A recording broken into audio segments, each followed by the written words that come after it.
Welcome to Next Economy Now. I'm your host, Andrew Baskin. The goal of this interview series is to highlight the leaders who are taking a regenerative, bioregional, democratic, diverse, transparent, and whole systems approach to using business as a force for good.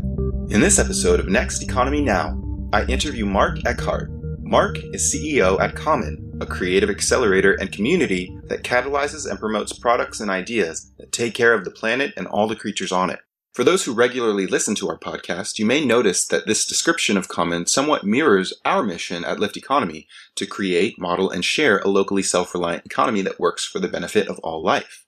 Throughout my conversation with Mark, I felt a deep alignment with our vision and values at Lift Economy.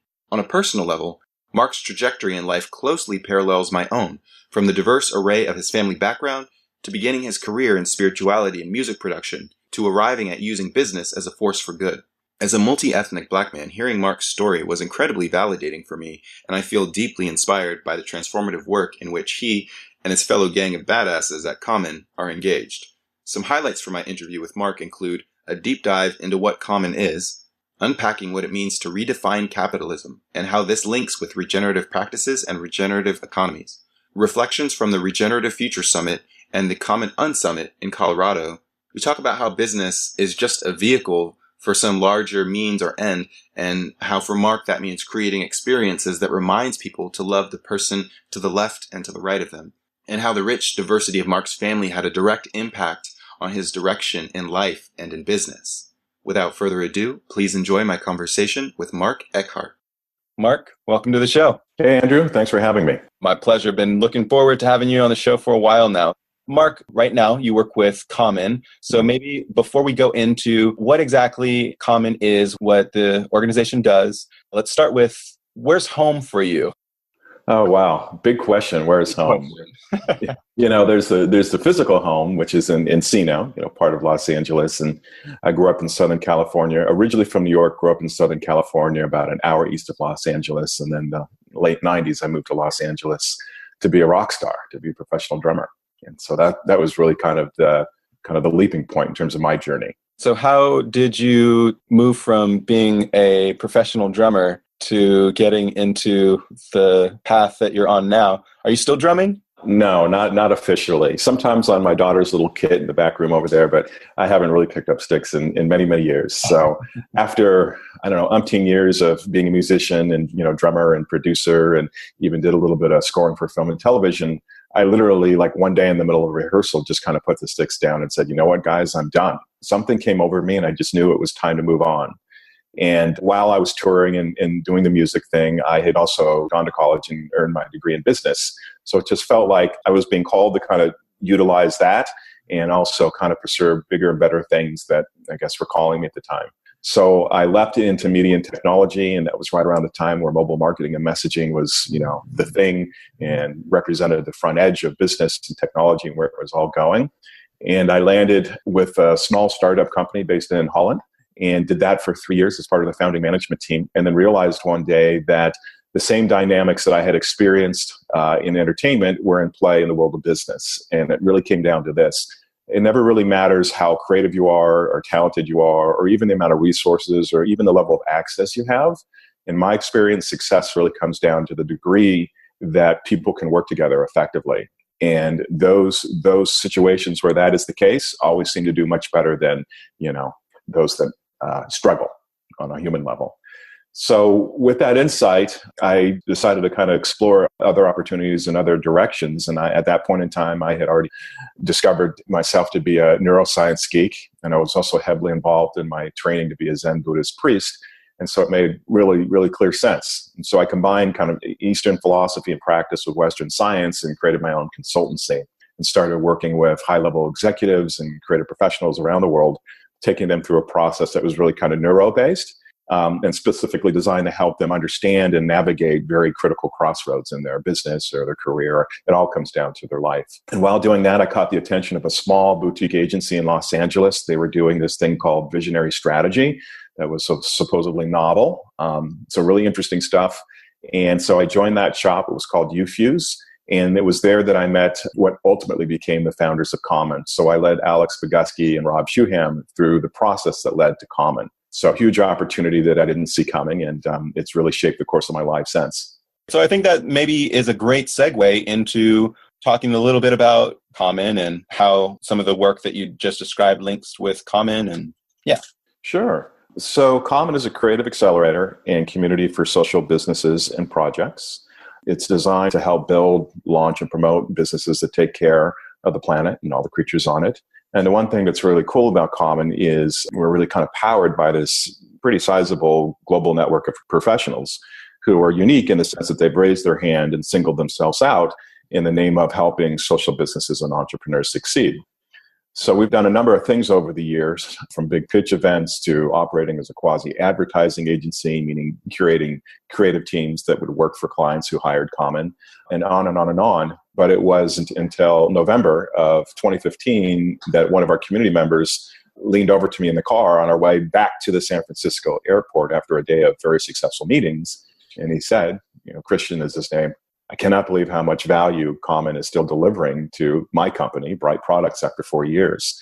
And that's when I really realized that we had something special, and all that we needed to do was really kind of put it in a package that people could understand and tap into. So our current form is that of a community that's driven by a subscription model. So we're accelerating over 100 businesses at this point. Those businesses are spread across 20 countries and are working in about 25 different industries. And so we've got this distributive model for accelerating businesses that's really cool. So they get, mentoring advice. We do a good job to curate and matchmake when there's perspective or insights that are needed that somebody might have in the network. We've got discounts, we've got tools and resources and frameworks that we train them in, virtual learning opportunities, et cetera, et cetera. Is there like any cooperative structure between those? Is it they're all sort of like under a shared brand, or how does that work? That's the original vision and the ultimate vision for Common. So when the founders launched the brand, the idea was that Common would be this umbrella brand, and progressive businesses and social entrepreneurs could license the brand and operate as a common company. Soon after our launch, we realized that they missed one important thing, and that is when you're a new brand, you haven't built much brand equity. Mm-hmm. So at that point in time, entrepreneurs dug what we were doing. They high-fived us, but they're like, I just don't see it being worth us giving a percentage of our revenues and what we earn and generate in order to carry the brand. So ultimately, I think we'll be able to get there and operate, in a manner that's similar to Virgin. People, license the Virgin brand. It's just going to take some time to kind of build that much mass and firepower. And where are things in the shorter to medium term with realizing that vision? So our community model, the one I just referenced, the goal is to get to about 1,000 companies/entrepreneurs in the next, 3 to 4 years. I think we could probably do it sooner using automation and kind of just smart outreach and things like that. And then upon doing so, start introducing things like, common equity pool. So creating ways to incentivize people to support each other and invest in each other's success. This through helping out in other means. And in doing so, knowing that if there's an exit or there's some success that gets monetized, that some of those proceeds would go back to the different members of the equity pool. Once we get that stuff started and operating in an efficient enough manner, then I think we'll be able to start making a leap towards really introducing the shared brand concept. So how is Common structured? Is it a nonprofit or a for-profit? And what's the model? It's a for-profit business.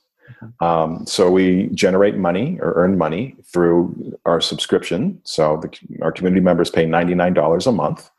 And we also get asked to serve as a quasi-advertising agency. So brands will hire us to curate and manage creative teams that go out and, develop creative platforms and, campaigns or websites or mobile apps, whatever it is. We pretty much can do anything. And we've got access to the top talent in the world to do it. And are these all businesses that are just starting up, or are they businesses that have been around? Yeah. So for members of Common, what's the typical place in their development as a business? The majority of companies are early stage or in the startup phase. However, we span companies or people who are trying to validate an idea, so they're not even in the market yet, all the way across to companies that are generating hundreds, if not $200 million in revenues. And that's something I'm really proud of. Our particular approach to accelerating businesses and working with entrepreneurs is agnostic in many ways. And so we can meet a company at any stage and deliver value and things that are meaningful and helpful. And that's quite unique. Wow. So how do people become members, or how do they typically learn about Common? And is Common doing business designs helping to design these businesses, or the people come to Common with their idea and then help flesh that out? It's kind of a grab bag. It can be any one of those scenarios. To answer the first part of your question, how do people find out about us? We're very fortunate in that our founders have really significant reputations in the world of design and marketing, advertising, and communications. Alex Bogusky, co-founder of Crispin Porter and Bogusky, 1,000-person agency, at one time one of the most awarded, certainly known for being disruptive. And Alex himself was, creative director of the decade, voted that in 2010. So he's a serious cat. And then you've got Anna Bogusky, who's right there with him, a really sharp woman, Rob Schuham and John Bielenberg. So again, amongst the four of them, we're really fortunate in that their reputations have preceded Common. So that has made it easy in terms of drawing attention to us. Mm-hmm. So people very regularly and quite naturally land on our front doorstep and introduce themselves. We get a lot of referrals, especially now that we're 1 year into our community model. Our members are, happy with their experience and what we've been able to help them do. And now they're reaching out to their friends and networks and inviting people in. And then I also do a lot of just outreach. It's been really fun and actually very productive for me to just kind of poke around on the internet and find really cool people who are doing things that align with their values and to say, hey, here we are, here I am, let's talk. And out of those conversations, people tend to join. How do you decide who to work with? I'm sure you must have to turn some people away. Yes. So we have a criteria. The criteria is intentionally broad, and that is because I have no interest in building an exclusive club of people who all think alike and sound alike. If you look at the larger mission, which is redefining capitalism, we can't do that with a very small group of people. We need to actually attract thousands of businesses and entrepreneurs. But everybody has to kind of pass through these filters. And some don't, but I would say probably less than 5% of the people that have applied, meaning gone through the steps to complete our questionnaire and then have a conversation with myself or one of our team members, very, very small number have not passed, the sniff test. And are there certain types of organizations in certain sectors or comprised of different demographics, or, are there particularities around the types of organizations that Common is working with? Again, that's very broad too. So here are some examples of the different industries that our members are working in. So we've got tech, organic farming, food and beverage, consumer packaged goods, health and nutrition, wildlife conservation, nanotechnology, digital and cryptocurrencies, reputation management, venture capital, manufacturing, supply chain, logistics, education, management consulting. It's very, very broad. But the thing that unites us and aligns us is, again, our values, which is simply our version of how we think business should be done in real time, and the larger commitment of redefining capitalism and really, really moving the needle to a point where we're taking much better care of people on the planet. And is there a diversity in the structure of the businesses that you work with? Benefit corps or certified B corps, LLCs, cooperatives? What's the array of structures? Is that a function of the process that they go through with Common in the accelerator? The last time I checked, I think we had about 8 or 10 B Corp certified companies, which is really cool. I'm not aware of any benefit corporations at this point. And then the rest kind of, span the spectrum of different types of legal entities that you can form and operate with or from. Again, we try to remain very open and we're very agnostic. We're 100% behind getting B Corp certified, for example. We encourage our members to do it. We have a relationship. As a matter of fact, as of last week, we've formed a partnership with B Labs. So we're all about measurement, and ultimately the vision is to get to the point where we can measure our impact collectively as a community. So it'd be really nice to be able to say to you in a year or two, Andrew, like, this is the impact we're making, and we're 150 or 200 or 1,000 businesses, and this is what we've been able to produce in pursuit of our mission. Wow, that's fascinating. That's kind of a new way, perhaps, of thinking about the idea of scale. Mm-hmm. A lot of times at Lyft, we think about bioregional replication of organizations. It's interesting to think about a network of organizations like that leveraging and measuring impact on that sort of collective basis. I think it's really important. We're kind of referring to community as a thing, like as an offering, but I think community is absolutely going to be a necessity going forward. That just has to do with the rate of complexity and the rate of speed of change. And so I think it's going to be harder and harder for entrepreneurs or businesses to kind of be standalone entities. Meaning you need to be networked. You need to be able to reach out in a very rapid manner, find the resources you need or the collaborators you need. So proximity, I think, is going to be part of a differentiator or competitive advantage. Fascinating. Yeah, that really connects with, have you ever heard of the book Regenerative Enterprise? The authors are Ethan Roland Soloviev and Gregory Landua. I've heard of the book. I have not read it though. One of the things that kind of a premise, which I think is an ongoing question. But yeah, one of the fundamental premises is kind of that no business exists in isolation, that it must exist within, a network of other organizations that are collaborating and supporting. And so, yeah, that really aligns with that. Would you share with our listeners the organizations that are certified B Corps that are working with Common? It would be great to link to that for our listeners so they can take a look at some of the actual businesses that you're working with and see how that's all fitting together. Sure. Off the top of my head, there is Fearless Unlimited, NA, meaning not applicable. Let's see here. In Good Company. Another one is Starvation Alley. Organic Farmers, they're making amazing cranberry products. You mentioned that part of the mission of Common is, you mentioned the term redefining capitalism. Mm-hmm. So I imagine that there's a lot that is behind that kind of consolidated idea. Could you unpack that for our listeners a little bit? What does it mean to redefine capitalism? I'm really happy you asked this question. And I'm still very early on in unpacking it for myself. But as the years have progressed, it's become more and more important to me. And I think every social entrepreneur, should be required to kind of know our history. So our history, meaning how we got to the point of where we are in terms of rapid loss of biodiversity, climate crisis, about 50 or 70% erosion of organic matter in the soil, reducing water tables, et cetera, can all be tracked back to, in some degree, in some form, to neoliberalism.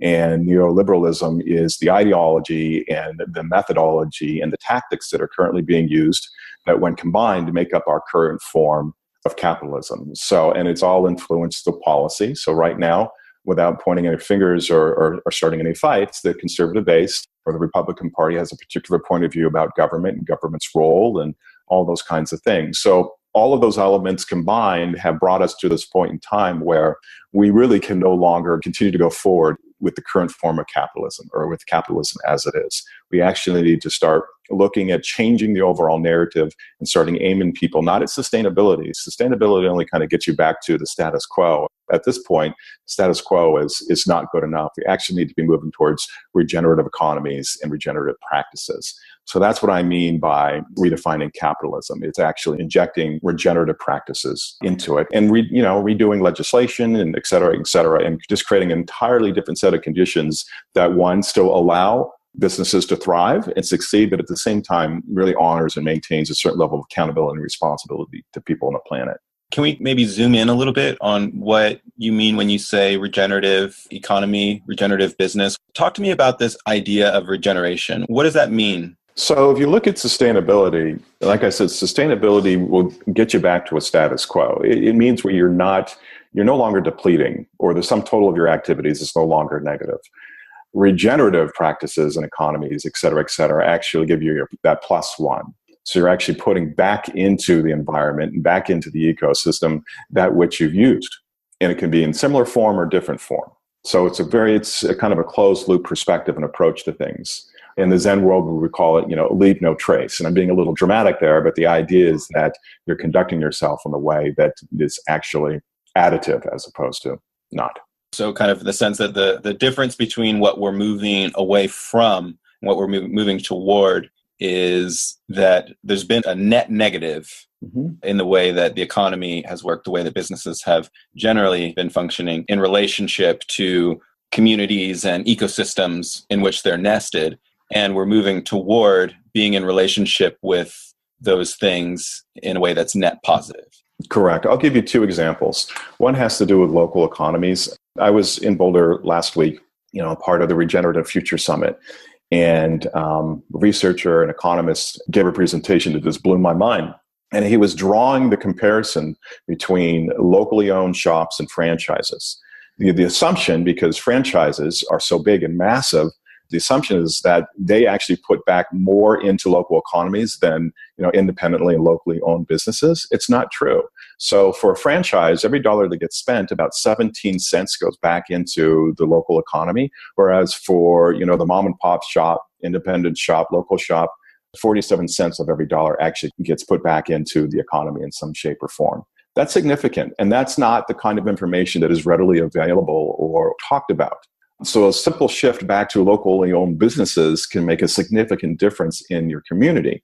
There's a lot between now and then or here and there, but just having that kind of information starts the process of reshaping how we think and starts moving us in the direction of regenerative practices. Let's just talk about soil, for example. My mind was blown. Woman academic, I forget which university she's with, but she was just talking about the degradation of soil through chemical products and industrial products. I had no idea that those farmers who are not degrading their soil actually fare much better in a time of drought than those who are using industrial products. That information is not readily available. People, meaning the general masses of folks, don't understand that. They haven't been presented with that case. And part of that has to do with, the way our government works. Part of it has to do with lobbying. Part of it has to do with marketing and advertising. But little things like that, if we can start introducing those kind of facts and those kinds of possibilities, we can begin to change the narrative, which is ultimately what needs to happen. Can you point to some places or resources our listeners might go to that might be a good source to link with that information? Sure. There's two people who jump out. I mean, there's tons. I mean, there's just so many incredible people out there. Like I said, I'm starting to really come into this, having been in the world of social entrepreneurship since 2010, 2011, I got personally to a point where I'm like, you know what? There's something missing here. I mean, it's cool that I'm all for redefining capitalism and doing business, using business as a force for good, but I was missing the larger context. So I'm new to kind of filling that in for myself and being able to communicate and share it for others. But there's two people. First is John Fullerton. He's a guy who was with JP Morgan. Do you know John Fullerton? Yeah, absolutely. We've had him on the show in the past, early on, a while back. Well, he's kind of at the forefront of the regenerative movement and regenerative economy. So this is a gentleman who was with JP Morgan and just crushed it, had an outstanding career, but at a certain point in his work had reason to pause and go, what am I doing? So he left and, started doing a ton of research and ultimately basically, authored this amazing piece that describes, regenerative economies and capital practices, things like that. So John Fullerton, and then Hunter Lovins, who's with Natural Capital Solutions. She's based in Colorado. She's been a long time climate advocate, et cetera, et cetera. She's a consultant. She's worked with government. She's worked with large corporations globally. She's on the forefront of the movement too. And there's other folks, but as I said, I'm just really getting familiar with them and really kind of getting my feet wet. But a lot of them were there at the summit. What are some of the key ideas that are poignant for you that you derive from John Fullerton or Hunter Lovins? The one thing that really stopped me in my tracks when it comes to John was the inclusion of spirituality. He's the first person, maybe other than myself and a few members of my closest circles, that I've heard introduce and advocate for the need of spirituality in business. That really blew my mind because here's this amazingly successful, very powerful man who has made tons and tons of money in the world of finance and capital. And for him to say that, without a component or the presence of spirituality in the way we practice business, we are missing a very integral component. That really jumped out. There was a really fascinating panel on marketing and communications. And, the panelists did a really good job of kind of comparing and contrasting how we can communicate to a broader range of people and the different audience that we need to be able to reach and connect with our messages and our intentions. And it's really kind of interesting. I would say people that are, of like mind and part of the movement tend to shun the trendsetters in our world. Or as one woman put it, the goldies. These are the people that are very into identity, very, very into, presenting themselves as kind of on the forefront of culture and fashion and all these kinds of things. And each of these panelists just said, we've done a horrible job of really connecting to these folks and speaking to them in a way that is going to actually have them help us lead in the direction we need to go. Mm-hmm. So that piece about spirituality that you brought up in practice, how does that show up? That must have been significant to you with your background, having been an aspiring Zen Buddhist priest. And I'm sure that still carries on and still plays out in your work. So I'm wondering maybe if you could link it back to that for us. Sure. What John pointed to was Ken Wilber's work in integral theory. And I'm familiar with that. That was something that was woven into my training as a priest. The biggest takeaway or the biggest thing that I'm always working towards in everything I do is to bring people back to really experiencing what I refer to and Buddhists call the one body. So for the most part, our experience is that of very separate beings. but you can actually create experiences where, that kind of drops away and people are very much present to, the one body or, the larger whole. And once you have that, I think it becomes harder and harder to continue operating in the way that you're doing or you have, meaning from a very separate point of view and a very separate belief system that kind of singles you out from everything else and everyone else. So once you've had that, once you've done the work and had that experience, I think things begin to change and start to line up very differently in terms of form. And so whether it's our maniacal business attack or we had our Common Unsummit, right on the heels of the Regenerative Future Summit, and my intention was to actually help the group create that experience for themselves. And we accomplished that. And what happened is, we generated massive thrust around the projects and the initiatives that really matter to us. And that's great. That is great. That's beautiful to hear. Yeah. Would you take us into more depth into either the Regenerative Future Summit or the Common Unsummit? Sure, I'll cover both. So the Regenerative Future Summit is something that Hunter Lovins and her organization, Natural Capital Solution, hosted. It was kind of the culmination of several efforts in different ways and forms that have resulted in the Meadows Memorandum. And within the Meadows Memorandum, they call for a new narrative. They lay out the history of neoliberalism dating back to the 30s and the 40s and ultimately the Powell Memorandum, which is something that was drafted in 1971 at the request of the Chamber of Commerce, interestingly. Within the memorandum, there are 10 different areas or memorandums that Hunter and her group wanted to create projects around. So the summit was structured as a combination of talk, lecture, panel discussions, and then working groups. So we formed 17 different working groups who created a project. All of them fell within these 10 different memorandums: education, farming, energy, et cetera, et cetera. So we led them through a process that allowed them to basically come together in these 17 different groups and begin the process of kind of planning out what they would like to do in their particular area. So what's the project that they would like to do, whether it was draft an article or something much larger and significant than that. And at the end, I think all but one of the groups agreed to continue to meet and work post-summit. So very cool. Then right on the heels of that, Thursday, Friday was a Common Unsummit. And so that was a format where there was essentially no planning and no preset agenda. It's a structure and kind of an open source format that's designed to kind of force people up against their biases and their, entrenched ways of behavior and action. And what it does, it just kind of strips things away. And so in real time, with very little effort, we were able to come up with a program, a schedule, agenda. We were able to vote on it and agree. I'd say a good 50 or 60% of the people who were present took on roles, whether it be leading an activity or serving the group in some other fashion or form. And on and on and on we went. And in the end, everybody was touched personally. They had an opportunity to grow as individuals. They received a ton of support for their businesses. And they really came together as a community. So it was really, really wonderful and actually startling how fast that happened. They actually took ownership of the community for the first time, which meant that they're starting to take the responsibility of growing and driving the community out of my hands, which is the ultimate goal. That's so significant. Are these events that occur annually? And I believe they were in Boulder, Colorado. Yeah, both were in Boulder, and they were both the first annual, so first of its kind. We are definitely going to be doing a lot more on summits, at minimum 2 times a year, but we've already got conversations going for LA and New York and then Amsterdam and other parts of Europe too. They're very easy to put up, surprisingly so. You just say, we're going to be here, point people in that direction, they register, they pay, and then we show up and we make it happen in real time. Oh my God, that sounds like such a relief to the monstrous conference organizing that I've seen happen before. Yeah. Well, it was definitely in reaction to, 3 months of feasibility studies and intense debate about how much to charge people and how sophisticated and how elaborate the thing should be. And I finally threw my hands up and I said, this is ridiculous. One, I don't have the time to deal with this stuff, nor do our members and the entrepreneurs who are serving. We need to make it easy for them to show up, and at the same time guarantee them that they're going to have a very powerful, meaningful experience. And it turned out that less is more.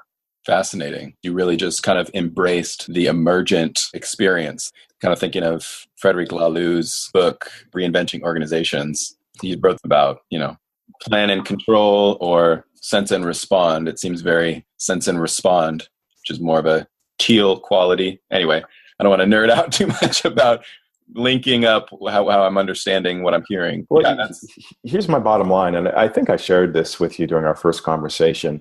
For me, business is just a vehicle towards some larger mean or end. I'm not doing common, and I'm not involved in the startup world and the social entrepreneurship world because I'm wanting to do business. It's just a form and a vehicle that I can use, to achieve what I want to achieve in the world. And so everything that I aim at is really, it just comes down to this: creating a moment and creating an experience where people are actually reminded that they love the person to the left and to the right of them. And if you just aim for that, it may sound woo-woo. Trust me, I'm not a Birkenstock wearer. I'm not hugging trees. I'm kind of a normal guy, kind of middle of the road, rather boring if you ask me. But if you aim at that and you're willing to admit that you love people, then magic happens. You use everything that you have within your means to, evoke that in the room, and magic happens. Whenever I aim for something else, it sucks and I tank. And out of that comes abundance in many different forms. Wow. I love that. I love that so much. That's so real. Just curious, was there video recording of the Common Own Summit? No, there wasn't. But I can share with you how I opened the summit and how I created the context for everything that followed, if you'd like. I would love that. Okay. So I was so excited the night before that I couldn't sleep. But right around 3 a.m., I was laying in bed, staring at the ceiling, and I began to weep, big time. Tears were just flowing from my eyes. So much so that I was a little concerned that my friend and my host would wake up in the morning and see the bed and think I pissed in the bed. Just weeping. And then about 2 minutes into it, it just stopped. The crying stopped. And I was just present to just a tremendous sense of gratitude and love for our members. And so that's the story that I shared to open up the Unsummit and to create the context for everything that followed. Wow. How did you go from there to, how do you navigate? How do you do that very open-ended conference? How does that work? From that place of leading with and setting that tone, where do you go from there? Well, from there, you kind of just get down to the business at hand. But by starting that way, people were given permission to be themselves. They were invited to bring all of themselves into the experience. And there were moments where people were very tearful because the activity we were doing, whether it be, community building or tribe building or just, getting a better sense of who we are and how we operate in the world, there are moments where people were really, really emotional because they felt relief, because they finally had a deeper sense of understanding of themselves, and other people had an opportunity to kind of, see them in the light that they would like to be seen. To just nuts and bolts, people stepping forward and offering to be timekeepers, whatever it is, it was really interesting. You could see people stepping into the roles that they are naturally built for and here for. And in that space, relationships form incredibly fast, trust deepens exceedingly fast.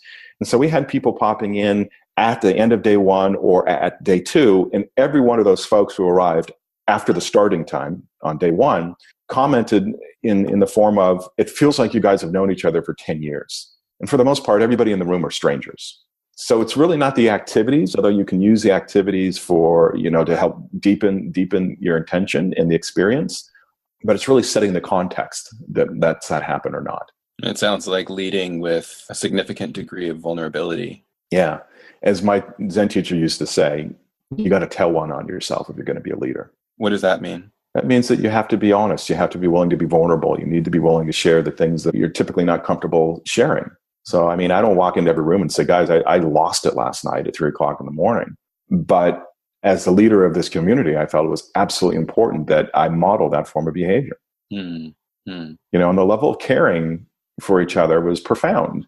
And that transcends or extends out into the world. It extends all the way down to, the soil, so to speak, and the way we care for it. So now we've kind of gone off the edge, I think a lot of I'm just gonna be perfectly honest. I think a lot of what we do and a lot of what we build is useless because it doesn't get you to that. It's just another tool or framework or way of thinking.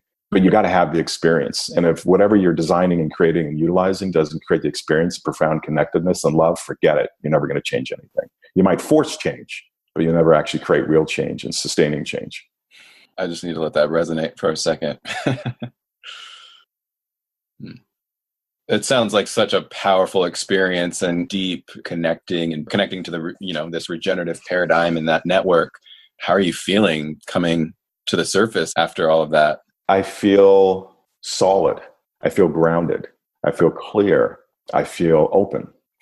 It's amazing to hear about all of that. I saw that the Regenerative Future Summit was live streamed and recorded and on YouTube, so we'll link to that for our listeners.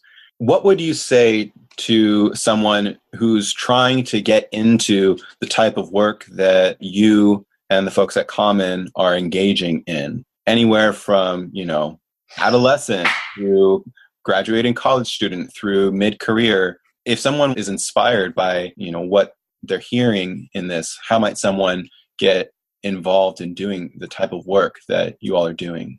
That's a really good question. And my answer may come across as wild or over the top. I think the answer to the question is you have to have vision. You have to know what you want, and you have to be willing to pursue the world that you want to create. And if you can do that, anything you do can fall within the context. So right now, in this moment, you can declare via your vision that you are doing the work. The rest is just a matter of what degree or where you fall on the spectrum of not doing anything and doing it on 10. So in my work with many of our entrepreneurs, especially as they're getting started with their businesses, there's this conversation about, I may have to go back and do some consulting, or I may have to go back and get a job. And they see that as a departure from what they're committed to. I include that. That is just part of the journey, and that's a particular form you may need to step into in order to continue the momentum or build the momentum that you want to generate towards your vision. So my advice was, wherever you are, look around and allow your vision to inform how you behave and how you conduct yourself in the things that you do. Even if you're at a business or about to take a job that isn't necessarily a social business, it's really a way of being as opposed to anything else. You can start to influence your coworkers. You can start to help change the nature of the type of projects that your company engages in or takes on, et cetera, even if it's not a social business, because this whole notion of social business is really a farce. It's something that somebody came up in order to create a distinction between practices that haven't been cool and practices that we all think are pretty cool or better for everyone. There's no way not to have a social impact as a business. We're having that all the time, and there's no way to stop it. It's a question of the degree to which you want to have a positive impact. So you're already having social impact. What degree do you want to amplify that in the spirit of doing good? And you can begin that right now, but it has to have vision at its base. If you don't have a vision for the world you want to create, take the time to figure that out for yourself. For me, it's a world where all of humanity fearlessly pursues fairness and balance. That informs every decision I make and every action we take. And that's an experience you can generate. Vision is also considered or regarded as like a destination or a fixed point that you ultimately get to. That's not true. It's an experience that you can generate. And then the goal is to amass as many resources as you possibly can to amplify that. And the amplification factor is the degree to which you're going to reach people farther and farther out from your innermost circle. I'm going to pull a Quentin Tarantino here and ask you to talk a little bit about your family and growing up. The first time that we talked about that quite a lot, and it was very significant to me in what I perceive as the person that it's shaped you into, the nature of the work that you do, and how that connects. Would you be open to sharing that with us? 100%. Yeah. So would you like me just to kind of tell the story? Yes. Okay. So I'm a brown guy, AKA African American, that was adopted at the age of 4 months by a couple of Northern European descent. So my parents are white. I have an older sister and a younger brother who are, natural born. So I'm the only adopted child in the family. I was born in New York, and that's where my parents were in their late 60s. And ultimately, we moved in 1976 to Claremont, California. So I really kind of grew up as a Southern California kid, 1 hour outside of Los Angeles. My parents and my entire family on both sides are educators. So my mother ultimately became a school administrator and an elementary school principal, Stanford grad, blah, blah, blah, blah, blah. My father was the head psychologist for our school district. He graduated from Lewis and Clark. He's originally from Oregon, Portland specifically. And my parents divorced, and they announced that they were separating and getting a divorce right around my senior year in high school. And it wasn't until many years later that I discovered the reason why. And that is because my father's gay. And at the time they made the decision to part ways, they thought it was in our best interest, I mean, myself and my brother and sister, to kind of keep that quiet. That has certainly shaped my perspective on things. So I come from a family that is diverse in terms of ethnicity, diverse in terms of orientation, certainly focused on education and the betterment of mankind. My grandparents, especially on my mother's side, were worldly, very well-traveled, very smart people. My grandfather was a professor at Stanford and Berkeley College and things like that. So it's really a very quite rich family dynamic. We've got Republicans, we've got Democrats, and if there's one thing I can say is that it is a wonderful example of how people of immense diversity and difference can actually be a family. And so I take that into the world, and I refuse to believe that the separation and the disharmony that currently exists has to be the case, or is the only way or the only form that society can take. There's experience that you've had being nested in a set of relationships that have a lot of diversity. If you hadn't had that, what insight did that give you that someone might not get who hasn't been in that space, that maybe has, that just out of the nature of maybe where they were raised or the families that they participate in or their social circle, there's more homogeneity? What might be missing from that experience that through your experience you feel like you were maybe challenged in certain ways that brought you to appreciate diversity in a deeper way? That's a really good question. And I think what I'm about to share is one of the major things that pushed me in the direction of spirituality and ultimately Zen Buddhism. In my family environment, in my early experience, I realized that it's all made up. The differences, the conversations we have, the views on the world and other people and the way we live, it's all made up.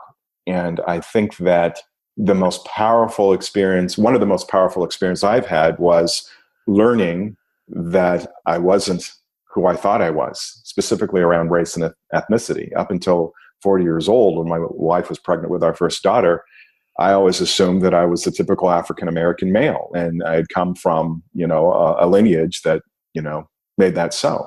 But when my wife was pregnant, she asked me to reach out to our adoption agency to see if we can get a hold of some medical records, because she wanted to know if I had, bad genes or bad blood. She wanted to know what she was buying, man.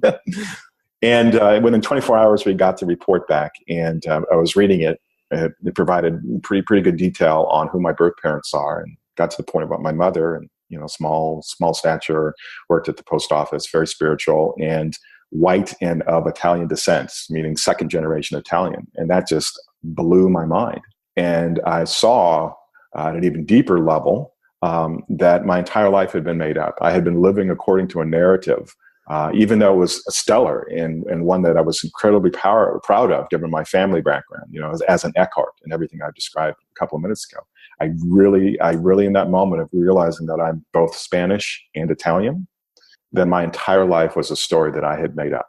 And if there is anybody out there who lives in a rather homogeneous situation, I would encourage you to question your own narrative about yourself and the world, because it's all made up. Yes, we have people who are brown or darker skin and lighter skin, and yes, you live in a home and things like that. But if you peel back the layers, you realize that the thing that we refer to a glass isn't necessarily a glass. It's a glass, and it functions as a glass because we've decided and we've all agreed that it does. Now I'm getting out into the distinction between absolute reality and relative reality, but it's important to know. And it's in that distinction and that knowledge and understanding that change can actually take place. But it's got to start here, and you've got to start questioning who you are and your beliefs and the way you're relating and engaging to other people and the rest of the world. I feel like there's something really core there that it might be valuable in messaging around next economy ideas and business, and just, what you said about the glass there. When we look at a picture in one way, it becomes very difficult to see that picture in a new way often. Yeah. So thank you for sharing that. That's of course.